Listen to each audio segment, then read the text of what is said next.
Hey guys, welcome back to the next video of the chartered aspirant. तो welcome you all. और अब हम लोग देखने वाले हैं ईआईएस के केस बेस एमसीक्यू। तो ईआईएस में टोटली आपको आईसीआई एमसीक्यू बुकलेट्स हम ये टोटली हमारे केस बेस एमसीक्यू करने वाला है। तो आपको totally 25 case base MCQ ICI ने प्रोवाइड किया है। तो 25 में से अभी जो आप वीडियो देख रहे हो मतलब पार्ट 1, इसमें हमारे 9 एमसीक्यूज कवर है, पार्ट 2 में आपके 8 है और पार्ट 3 में रिमेनिंग 8 है। इस तरह से आपके टोटल 25 केस बेस एमसीक्यू है ना सॉल्व करवाऊंगा मैं। और ईएएस के ये केस बेस करने एमसीक्यूज करने के पहले आपने एटलीस्ट एक बार तो भी है ना पूरा है ना ईएएस पढ़ा हुआ होना, क्योंकि आपको तो ही रिकॉल आएगा कि कौन सा टॉपिक कहाँ से है। मैं आपको पूरी कोशिश कराऊंगा कि वो टॉपिक कहाँ से है आपके मॉड्यूल में, या आपने कहीं से भी बुक पढ़ी होंगे तो उस कौन से चैप्टर में से वो कंसेप्ट है, कहाँ से कंसेप्ट है वो रिकॉल कराने का। तो उस तरह से हम देखेंगे। स्टार्ट करते हैं।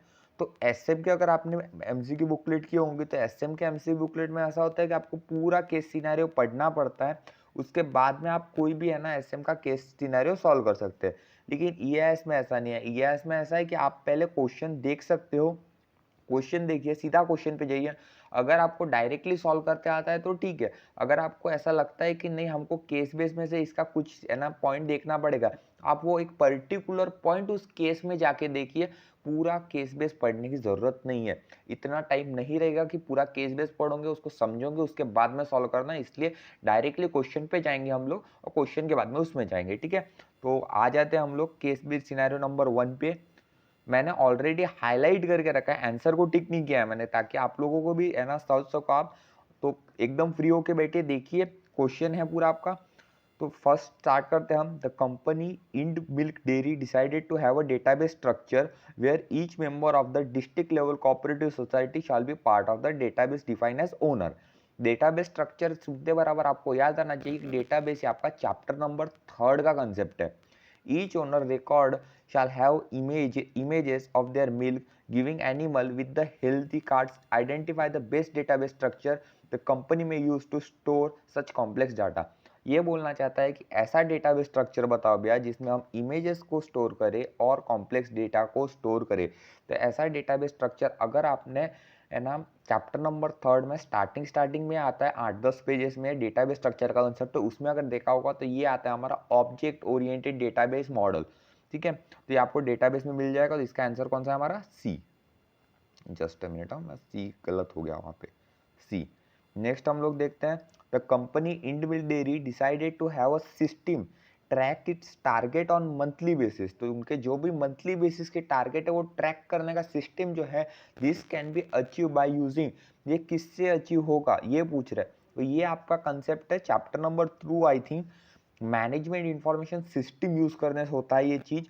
आपको मैनेजमेंट इंफॉर्मेशन सिस्टम यूज करना पड़ता है, तो वो एमआईएस होता है। बिग डेटा बोले तो बड़ा डाटा होता है, आर्टिफिशियल इंटेलिजेंस से भी ये नहीं होता है, नॉलेज मैनेजमेंट सिस्टम नहीं होता है, मैनेजमेंट इंफॉर्मेशन सिस्टम होता है। इसलिए इसका आंसर क्या आएगा हमारा? सी। नेक्स्ट हम लोग देखते हैं। The company Ind milk dairy decided to have a system in collection center at village level that require updating of data into central data in online real time basis. This will improve। वो क्या improve करेगा? अगर आप ऐसा system लाते हो तो वो चीज़ आपका क्या improve करेगा? तो वो चीज़ आपका improve करेगा प्रोक्योर टू पे बिजनेस साइकिल। कौन सा बिजनेस साइकिल बोल रहा हूँ मैं? प्रोक्योर टू पे, मतलब इसका आंसर क्या आएगा? बी। ठीक है, नेक्स्ट हम लोग देखते हैं 1.4 है हमारा। The individual dairy company decided to increase its turnover from 50,000 crore by 2021 to 15,000 crore by 2021 is strategic decision. Which ERP function module support this type of decision making? उनको अपना टर्नओवर 50,000 करोड़ करना है, तो इनमें से कौन सा ईआरपी मॉड्यूल सपोर्ट करेगा? अब कुछ लोग बोलेंगे कि भैया सेल्स एंड डिस्ट्रीब्यूशन सपोर्ट करेगा। तो सेल्स एंड डिस्ट्रीब्यूशन देखो, वो सेल्स बढ़ाने में सपोर्ट करेगा, लेकिन सेल्स बढ़ाने के लिए सिर्फ आपको आपका सेल तो बढ़ जाएगा, लेकिन आपको बाकी चीजें भी साथ साथ में देखनी है। इसलिए फाइनेंशियल अकाउंटिंग यहाँ पे मेन आता है। तो वैसे तो सभी आएंगे, वैसे तो आप बोलोगे कि मटेरियल भी आ जाए बराबर टाइम पे तो भी हमारा टर्नओवर है, प्रोजेक्ट मैनेज प्रोजेक्ट बराबर से हो तो होता है, पर आंसर इसका फाइनेंशियल अकाउंटिंग मॉड्यूल आएगा आपका। इसलिए इसका आंसर कौन सा है? सी। चैप्टर नंबर 2 का कंसेप्ट है ये। नेक्स्ट हम लोग देखते हैं। In purview of the above case scenario अब देखो केस सिनेरियो पढ़ने का काम आ सकता है, हम नीचे का पढ़ लेते फिर देखते हैं। The company central server shall keep the data of each milk collection centre and shall also perform the task of backup achieving and recovery which of the following technique can be use in this case. तो हमको ऐसा कौन सी technique है जो काम आएगी हमारे data को एक जगह रखने में, मतलब स्टोर करने में, बैकअप रखने में, अचीव करने में, रिकवरी करने में। मैंने देखो क्वेश्चन पढ़ते हुए भी आपका आंसर बता दिया है, तो उसका आंसर है स्टोरेज वर्चुअलाइजेशन। अब इस केस में आपको केस स्टडी पढ़ने का काम ही नहीं पड़ा। अब आगे अगर हमको केस स्टडी पढ़ने का काम पड़ता है, हम उस हिसाब से देख लेंगे, उस हिसाब से हम लोग सॉल्व कर लेंगे। तो इसका आंसर क्या आ गया हमारा, स्टोरेज वर्चुअलाइजेशन। नेक्स्ट देखते हैं हम सेकंड। मैंने ऑलरेडी हाईलाइट करके रखा है ताकि आपका भी, अगर आप एग्जाम से एक दिन पहले भी देख रहे हो तो आपका टाइम एक मतलब ज़्यादा मेरे हमारे मतलब एमसीक्यू बुकलेट में ना चला जाए, एमसी बुकलेट का आपको ओवरव्यू आइडिया आ जाए। For monitoring of suspected money laundering within a banking system for environment, the bank will require to maintain record of which type of following nature and frame। तो है ना, money laundering का आपका concept है chapter number 5 में, काफ़ी important concept है। तो उस केस में आपको डेटा कितने दिनों तक स्टोर करना है वो क्वेश्चन ये पूछ रहा है। तो आपको डेटा कितने दिनों से तक स्टोर करना पड़ता है, जब से आप अकाउंट बनाते हो तब से 5 साल तक का आपका डेटा स्टोर करना पड़ता है, ये आपके मॉड्यूल में लिखा हुआ है। अब आपको नीचे क्या गिवन है आंसर, ये देखते हैं। ऑल ट्रांजेक्शन दिखे हुए 12 दिसंबर 2017, 29, 7 और 7 मार्च, ऐसे 4 डेट्स आपको गिवन हुए हैं। तो अब इस केस में हमको ऊपर जाके केस क्या सिनेरियो पढ़ना पड़ेगा, आंसर इज यस, क्योंकि हमको पता ही नहीं है कौन सी डेट क्या है। तो इसलिए हम एक बार ऊपर जाके आंसर देखते हैं क्या क्या है। ये 2.1, ये देखिए, Mrs B A child welfare associate is an NGO that is operating from Bengaluru since last 3 years. It has opened a current account with Bank Panjim branch on 12 December 2017। मैंने क्या बोला था आपको, जब से अकाउंट ओपन होता है तब से लेके 5 साल तक। तो 12 दिसंबर 2017 से कितने साल तक भैया, 5 साल तक। तो इसका आंसर क्या आ जाएगा, all the transaction detail of NGO for 5 years starting from 12 December 2017। अगर आपको कंसेप्ट पता है तो आपको ये आंसर एज इट इज मतलब पता चल जाएगा। चैप्टर नंबर 5 का कंसेप्ट है ये। नेक्स्ट देखते हैं, विच of the following legal implication will be entitled on the denial of the NGO for not sharing third party specific information. मतलब क्या, मतलब भैया इसमें से कौन सी लीगल इम्प्लीकेशन एनजीओ पे आ जाएंगी कि थर्ड पार्टी को आपने स्पेसिफिक इंफॉर्मेशन नहीं दी। तो थर्ड पार्टी को स्पेसिफिक इंफॉर्मेशन नहीं देने में, ये चैप्टर नंबर आपका 5 का कंसेप्ट है। आपने चैप्टर नंबर 5 में आपने एक देखा होगा कासा, मतलब है ना, करंट अकाउंट, सेविंग अकाउंट, इस सब में एक चीज कंसेप्ट आती है आपका, नो योर क्लाइंट, मतलब केवाईसी आपने सुना होगा। तो केवाईसी रहता है, तो केवाईसी में अपन अपने क्लाइंट के बारे में जानकारी लेते हैं। तो अगर ये क्लाइंट के बारे में जानकारी नहीं देते हैं तो कौन से है ना चीज को ये फॉलो नहीं कर रहे, तो ये होगा non compliance of know your customer. तो नो योर कस्टमर केवाईसी को नॉन कंप्लायंस होगा ये, इसलिए इसका 2.2 का आंसर हमारा आएगा सी। आपको देखो, अब आपको इतना इसलिए मैं पढ़ा रहा हूँ क्योंकि आपको याद आना चाहिए कि कंसेप्ट कहाँ से है। The IS auditor of Mahadev Bank recommend that bank should initiate its integrated with Bhim application to provide a better service to its account holder. Which of the following option in the context of Bhim application is not correct? Bhim application के context में ये नीचे वाले कौन से correct नहीं है? तो भीम एप्लीकेशन का आपने कंसेप्ट चैप्टर नंबर 4 में देखा था। चैप्टर नंबर 4 में आपका आता है कि, अब यहाँ पे देखो मैं आपको एक हिंट देता हूँ, ये चीज़ आपने याद भी रखना है कि ये यूपीआई बेस्ड सब चीज़ें होती है। अगर यूपीआई बेस्ड प्लेटफॉर्म वगैरह पे ये नहीं होता है तो ये नहीं होता है। बट अगर ये चीज़ कोई यूपीआई बेस्ड नहीं है तो वो अगर आप उस थ्रू करने जाते हो, यूपीआई नहीं है वहाँ पे, यूपीआई थ्रू करने जाते हो तो वो यूपीआई सर्टिफाइड करा, मतलब उसमें यूपीआई अपने आप क्रिएट हो जाता है। ए पढ़ते हैं हम लोग, भीम application require an account holder to create a virtual payment address और यूपीआई, सही है। भीम application can be use for bank transfer even with non UPI based platform. तो क्या नॉन यूपीआई बेस्ड प्लेटफॉर्म चलता है क्या, तो नहीं चलता, इसलिए इसका आंसर बी है। एक मैं आपको इसमें एक चीज दिखाना चाहता हूँ। अब आप देखो ये है ना, थर्ड नंबर तो ठीक है आप पढ़ोगे आपको समझ जाएगा। फोर्थ नंबर देखो, भीम application can be use by both UPI user as well as non UPI user. तो जब भी नॉन यूपीआई यूजर है ना भीम एप्लीकेशन को है ना यूज करते हैं तो ऑटोमेटिकली यूपीआई उनका कनेक्ट हो जाता है, वो कंसेप्ट रहता है। आपने अगर देखा होगा चैप्टर नंबर 5, आपने अगर चैप्टर नंबर 4 है ना का इन डेप्थ देखा होगा वो बराबर यूपीआई का कंसेप्ट पढ़ा होगा तो आपको आंसर आ भी जाएगा वैसे, ठीक है। नेक्स्ट देखते हैं हम 2.4 द ऑडिटर सजेस्ट 2. इसका बी आंसर था हमारा। नेक्स्ट 2.4 देखते हैं the auditor suggest of a separate control report is generate by banking system for each day end closure. Day end के क्लोजर के लिए date will provide the total of all centralized printed checkbook counts which is following control will be solve purpose for the suggestion order. तो इनमें से कौन सा control है वो जो ऑडिटर ने जो डे एंड क्लोजर के टोटल मांगे उसके लिए हेल्प करेगा। तो ये हमारा कंसेप्ट है चैप्टर नंबर 3 का कंसेप्ट। चैप्टर नंबर 3 में आपको ये कंसेप्ट क्लियरली मिलता है जिसको बोलते हैं हम लोग बैच कंट्रोल। कौन सा कंट्रोल है भैया हमारे है बैच कंट्रोल। तो 2.4 का आंसर है हमारा बी। नेक्स्ट देखते हैं बी आंसर है वो देख लेना एक मिनट जस्ट मैं ही बराबर कर देता हूँ आप लोग फिर ये पीडीएफ मेरे टेलीग्राम पे मिल जाएंगे। 2.5 देखते हैं identify the appropriate risk management from the following on the finding of auditor on letter of credit getting auto renewed on expiry date. तो लेटर ऑफ क्रेडिट जो दे रहा है बैंक वो ऑटो रिन्यू हो जाएगा ऑन द एक्सपायरी डेट। इस चीज को कौन सा रिस्क ये मैनेज कर रहा है। तो लेटर ऑफ क्रेडिट आपका कंसेप्ट है चैप्टर नंबर 5 का और रिस्क मैनेजमेंट ये कंसेप्ट आपका चैप्टर नंबर 1 का। तो ये एट द एंड क्वेश्चन का है चैप्टर नंबर 1 का। चैप्टर नंबर 1 में आपको याद आता हो तो tolerate the risk, terminate the risk, treat the risk, transfer the risk, ऐसे अलग अलग कंसेप्ट पढ़े थे तो उसमें से आंसर है। तो अगर हम लेटर ऑफ क्रेडिट को अपने आप रिन्यू करने पे डाल देते हैं ऑन द एक्सपायरी डेट तो ये होता है हमारा रिस्क को इग्नोर करना। रिस्क को क्या करना इग्नोर करना। इसके लिए इसका आंसर आएगा सी, ठीक है। नेक्स्ट देखते हैं 2.6 the auditor observe that having a 5 non operational biometric thumb impression unit would be an identity indication of having a control lapse in ERP module. Identify the module in which the lapse could be have occur. तो है ना thumb impression है तो thumb impression किनका होता है तो हमारे यहाँ पे जो भी इम्प्लॉय काम करते हैं उनका होता है। इसलिए ये कौन से मॉड्यूल से रिलेटेड होगा ये होगा हमारे HR मॉड्यूल से रिलेटेड। इसलिए इसका आंसर क्या होगा ए। चलो नेक्स्ट केस स्टडी देखते हैं। 3rd नंबर पे आते हैं हम।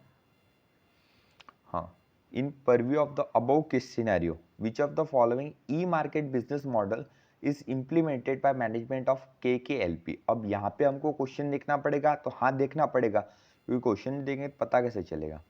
देखो KKLP is online startup registered in 2018 under the URL जो भी है the intention of bringing together small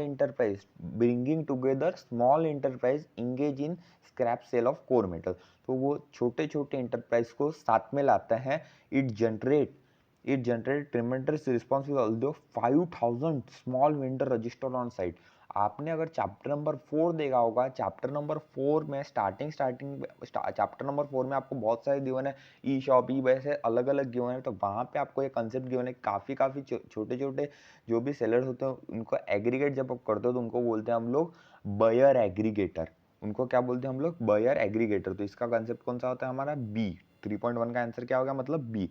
3.2 देखते हैं KKLP is the process of implementing order to cash cycle that involve following सब प्रोसेसेस। तो ये सब प्रोसेस को हमको लाइन वाइज लगाना है ये बोल रहा है। तो सबसे पहले प्रोसेस हमारा फर्स्ट वाली आती है ऑर्डर इंक्वायरी, फिर सेकंड वाली आता है ऑर्डर बुकिंग, फिर थर्ड वाला आता है ऑर्डर फुलफिलमेंट। उसके बाद में हमारा 5th नंबर वाला आता है डिलीवरी GRN करते हैं हम लोग। उसके बाद में हमारा है ना हम इनवॉइस जनरेट करते हैं, हम पैसे लेते हैं मतलब कलेक्शन करते हैं। उसके बाद में हम अकाउंटिंग करते हैं मतलब 6th वाला आता है। तो इस हिसाब से इसका आंसर क्या आएगा, इस हिसाब से इसका आंसर आप नीचे जब देखोगे तो इसका आंसर आता है हमारा सी।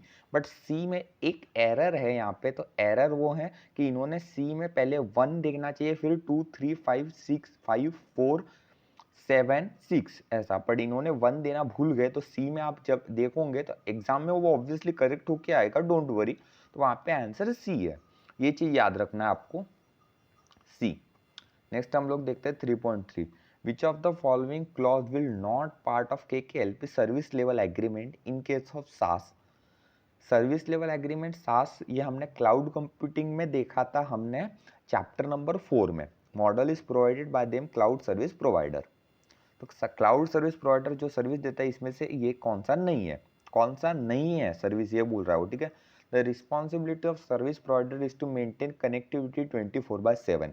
तो ये नहीं है। सबसे पहला 3.3 का आंसर क्या आ जाएगा, ए आ जाएगा। रीजन बता रहा हूँ, कनेक्टिविटी का काम रहता है हमारा आईएसपी वालों का, लेकिन आईएसपी कंपनी जो भी रहते हैं उनका रहता है, बट है ना क्लाउड वालों का नहीं रहता। रीजन बता रहा हूँ आपको। आप अब मोबाइल में अगर आप यूट्यूब पे अभी वीडियो देख रहे होंगे तो आपका नेट इंटरनेट सर्विस का काम आपका है ना यूट्यूब वालों का नहीं। इंटरनेट सर्विस का आपका काम जियो, एयरटेल, वोडाफोन आइडिया, जिनका भी आपके पास सिम कार्ड होगा उनकी रिस्पॉन्स, बीएसएनएल, जिनका भी आपके पास सिम कार्ड होगा उनकी रिस्पॉन्सिबिलिटी है। ये क्लाउड कंप्यूटिंग वालों की रिस्पॉन्सिबिलिटी है। तो कनेक्टिविटी मेंटेन डेटा कनेक्टिविटी, ये रिस्पॉन्सिबिलिटी किनकी है, आईएसपी जो भी आपको प्रोवाइड कर रहे होंगे कंपनी, उनकी रिस्पॉन्सिबिलिटी है, क्लाउड कंप्यूटिंग वालों की रिस्पॉन्सिबिलिटी नहीं है। इसलिए इसका आंसर क्या आएगा, ए।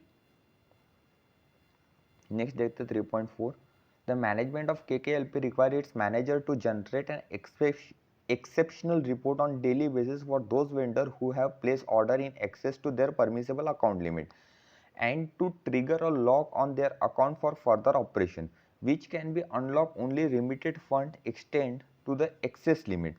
The activity can be done by IT manager by। अब देखो, आपको चैप्टर नंबर 3 में आप जब कंट्रोल्स पढ़ते हो, कंट्रोल में आपको दो कंट्रोल गिवन है, एक गिवन है प्रिवेंटिव कंट्रोल, एक गिवन है डिटेक्टिव कंट्रोल। प्रिवेंटिव कंट्रोल आपको है ना प्रिवेंट करता है मिस्टेक्स होने से पहले, और डिटेक्टिव कंट्रोल आपके वो कंट्रोल को डिटेक्ट करता है। तो ये कौन सा कंट्रोल है आपका, सबसे पहले आपको ये क्लियर होना चाहिए। तो ये है आपका प्रिवेंटिव कंट्रोल। आपने अगर क्वेश्चन पढ़ लिया, एक बार देख लो ढंग से, आराम से देख लो क्वेश्चन, पॉज करके वीडियो। ये है आपका प्रिवेंटिव कंट्रोल। प्रिवेंटिव कंट्रोल में अब है ना आपका मतलब option number 1 and option number आपका जो है अपना ऑप्शन नंबर, ये आपका कौन सा है, डिटेक्टिव कंट्रोल है। प्रिवेंटिव कंट्रोल में है ना नहीं है, रुको एक मिनट जस्ट, ये आपका है डिटेक्टिव कंट्रोल। मैं प्रिवेंटिव डिटेक्टिव में कंफ्यूज हो गया। तो डिटेक्टिव मतलब आपका वो डिटेक्ट करता है, तो मैनेजर को वही होना। अब डिटेक्टिव में ये बोल रहा है कि परमिसिबल अकाउंट लिमिट के ऊपर, जैसे आप एटीएम में जाते हो तो एटीएम में आप जब कार्ड डालते हो आपकी लिमिट होती है कि हाँ भाई पर डे आप 40,000 निकाल सकते हो। तो अगर 40,000 के ऊपर किस किस ने निकाला नहीं वो आपको डिटेक्ट करना है, तो वो कैसे डिटेक्ट होंगे वो चीज़ें वहाँ पे। तो डिटेक्टिव है बट क्या है, लिमिट बेस, मतलब प्रिवेंटिव तो नहीं है। मतलब first second option, B option और डी ऑप्शन तो कट हो गए, फिर ए और सी बचे, और ए और सी में से भी फिर ए आएगा क्योंकि लिमिट बेस का आपका वो आंसर दे रहा है। इसलिए 3.4 का आंसर क्या है आपका, ए। ठीक है, ये चीज मतलब ये ऐसे कुछ क्वेश्चंस जो है ना वो थोड़े बहुत ऐसे हेवी आपको लग सकते हैं, भारी ऐसे लग सकते हैं, बट वो क्वेश्चन को आपको अच्छे से डील करना है। नेक्स्ट हम लोग देखते हैं कि the IT manager is responsible to ensure that the premium registered vendor does not download, copy or extract any information from its website. If someone does this, he shall be liable to penalty, which following section of IT Act 2000 will be helpful for this। ठीक है, तो ये पूछ रहा है कि ये ना बिना परमिशन के उन्होंने डाउनलोड, एक्सट्रैक्ट, कॉपी ये सब कर लिया है, तो ये इनमें से कौन सा सेक्शन है वो उसके लिए रिस्पॉन्सिबल होगा। तो ये आपका सेक्शन गिवन है, क्लियर टू कट इसका आंसर है। आपको मॉड्यूल आपने ढंग से पढ़ा है तो 43A आपका सेक्शन आता है, इसलिए इसका आंसर क्या आता है हमारा, बी। ये देख लीजिए बी है बड़ा कौन सा, 43 सेक्शन आता है, सॉरी वही कंफ्यूज हो गया, 43 सेक्शन आता है। तो इसका आंसर आपका सी, सी। अरे यार एक ही गलत हो गया, देखो बाकी सब सेम है। 43 का सी, ए सी बी, बस वो एक 43 ए भूल गया मैं, सेक्शन 43 देता हूँ। नेक्स्ट देखते हैं हम फोर्थ वाली, Google cloud frees XYZ Limited completely from the issue related to server in term of maintenance, failure, storage capacity, etc. Which of the following feature of cloud computing does it represent? तो Google cloud जो है issue related to service in term maintenance. ठीक है, तो यहाँ पे अगर आपका सर्विस फेल्यूर के बाद भी अगर डेटा लॉस नहीं होगा, आपने अगर चैप्टर नंबर 4 देखो, चैप्टर नंबर 4 का कंसेप्ट है कि आपका जब भी आप समझ लो आप कुछ काम कर रहे हो, तो काम करते हुए आपका अगर वो ऑटोमेटिकली आपका अगर सर्वर फेल्यूर हो जाता है तो भी आपका डेटा वैसा का वैसा रहता है। तो ये चीज़ ध्यान रखना है किसका काम है। तो आपने अगर क्लाउड कंप्यूटिंग देखा होगा, क्लाउड कंप्यूटिंग में आपको है ना वहाँ पे कैरेक्टरिस्टिक्स गिवन है, तो कैरेक्टरिस्टिक्स में का कंसेप्ट है ये, और इसका आंसर आता है इसलिए हमारा रेजिलेंस। क्लाउड कंप्यूटिंग में कैरेक्टरिस्टिक में रेजिलेंस नाम से गिवन है ये। नेक्स्ट है हमारा 4.2, in purview of the above case scenario, identify the kind of cyber attack faced by XYZ Limited। तो साइबर अटैक कौन सा हुआ है ये देखना है। अब यहाँ पे हमको पहले देखना पड़ेगा कि क्या क्या कौन से है। तो देखो केस स्टडी में आ गए हम लोग। सबसे पहले तो ये XYZ स्टार्टेड स्मॉल बिजनेस। सबसे पहले आपको यहाँ पे एक चीज़ ध्यान रखना है, आपको जहाँ पे भी ऐसा लगता है कि नहीं क्राइम वगैरह ऐसा कुछ वर्ड दिखते हैं या साइबर फ्रॉड हुआ है ऐसा कुछ दिखता है तो वहाँ पे जाना है। पैरा 1 में नहीं है 15 GB स्पेस, तो वो 15 GB स्पेस गूगल ड्राइव वगैरह बता रहा है यहाँ पे। नेक्स्ट देखता हूँ।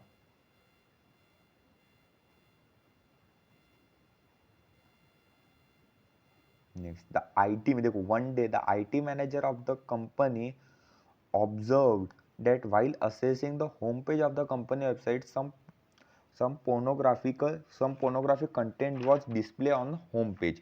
तो pornographic content display हो रहा है होम पेज पे।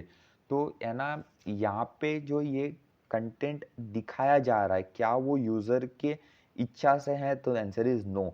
वो उनके मतलब उनका नहीं है वो ऑब्वियसली, इसलिए फिर इसका आंसर 4.2 में आपने जो चैप्टर नंबर 1 में IT एक्ट में देखा होगा, ठीक है, तो वहाँ पे आपने कंप्यूटर रिलेटेड ऑफेंस में ये लिखा है। कंप्यूटर रिलेटेड ऑफेंस में वेब डिफेंसमेंट में ये कंसेप्ट है। वेब डिफेंसमेंट में लिखा हुआ है कि अगर आप है ना किसी भी ऐसा मतलब जो भी सेक्सुअली हरासमेंट सेक्सुअली कंटेंट रहता है वो आप अगर किसी के साइट पे डालते हो विदाउट देयर परमिशन, तो फिर ऐसे टाइम पे उनका आपको वेब डिफेंसमेंट बोला जाता है। ये कंप्यूटर रिलेटेड ऑफेंस में आता है। आपका चैप्टर नंबर 1 में आपको IT रिलेटेड ऑफेंसेस में कंसेप्ट मिल जाएगा।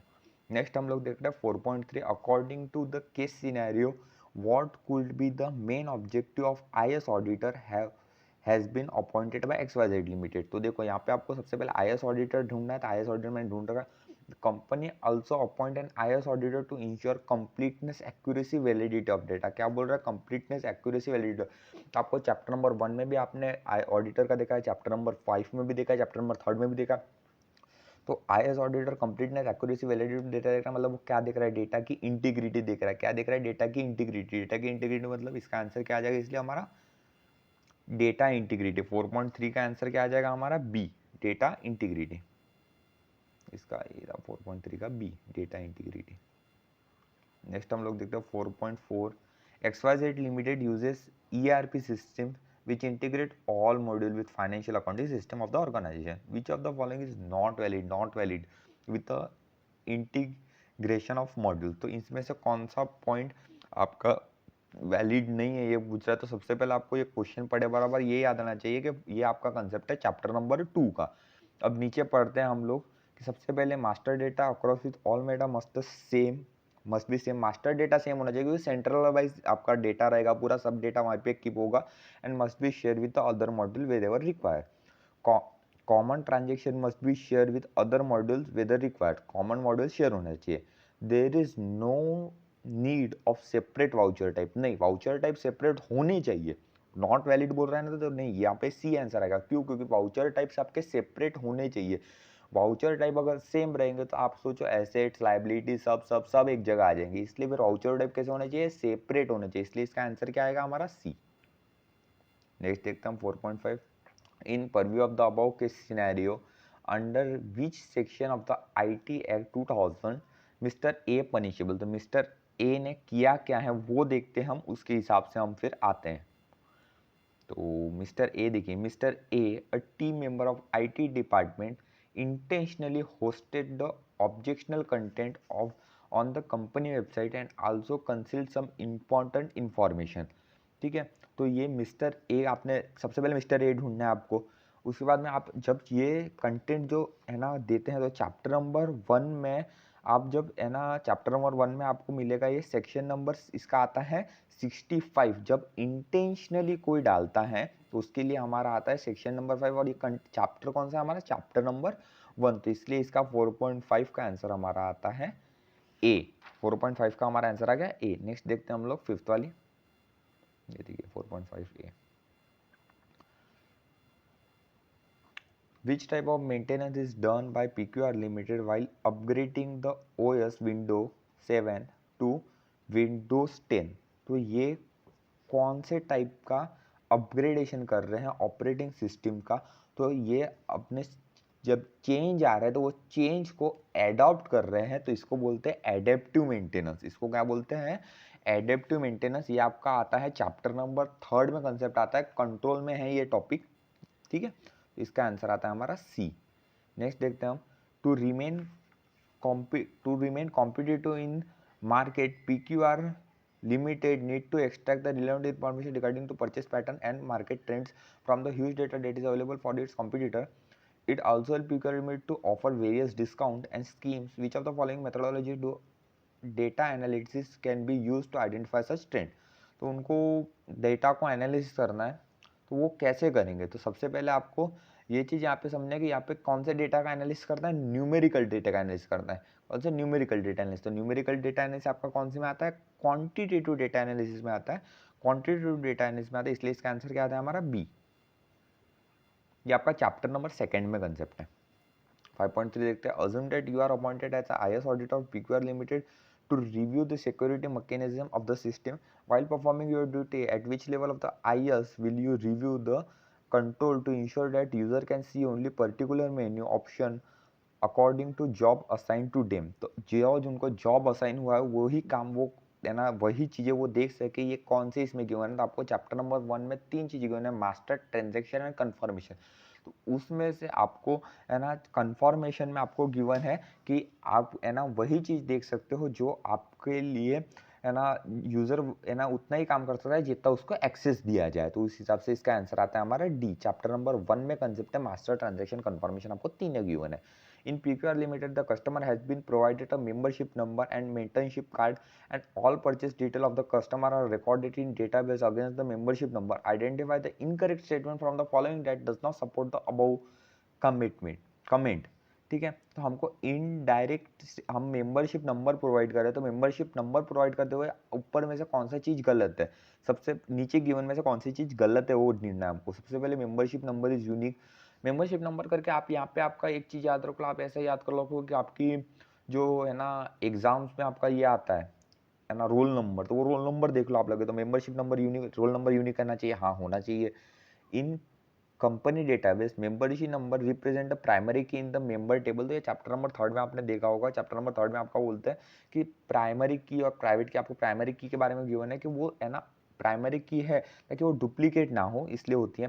थर्ड हमारा गिवन है membership number can be same for 2 customer. तो एक बेंच पे 2 बैठेंगे क्या, मतलब रोल नंबर वाइज अगर देखा तो, इसलिए मेंबरशिप नंबर यूनिक होना चाहिए, वो 2 कस्टमर के लिए सेम नहीं हो सकता, इसलिए इसका आंसर है 5.4 का सी।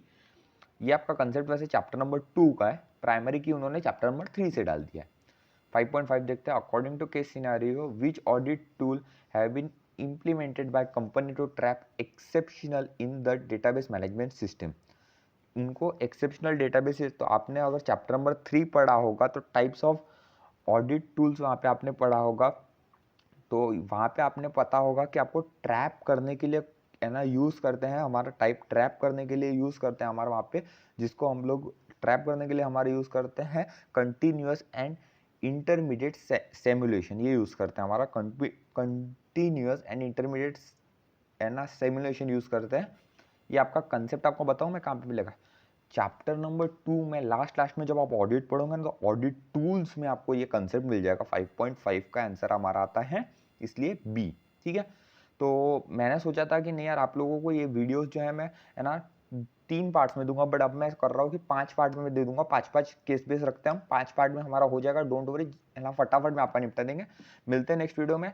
लाइक शेयर सब्सक्राइब कर दो चैनल को। मैं देखता हूँ मोस्टली 95-97% नॉट सब्सक्राइब लोग देखते हैं, 5% देखते हैं। एग्जाम तक के लिए सब्सक्राइब कर दो, उसके बाद भले ही ना करो। और मैं आपसे एज अ मॉनिटरी टर्म में तो कुछ रिवॉर्ड मांग नहीं रहा हूँ, मैं आपसे सिर्फ इतना मांग रहा हूँ कि वो लाइक शेयर सब्सक्राइब भी करना है, लाइक और सब्सक्राइब भी करना है, उसमें भी आपके पैसे तो लग रहे हैं नहीं, आपको न्यू वीडियोस की अपडेट मिल जाएंगी, इसलिए आपके लिए अच्छा है। मिलते हैं नेक्स्ट वीडियो में, तब तक के लिए पढ़ते रहिए, मिलते हैं नेक्स्ट वीडियो।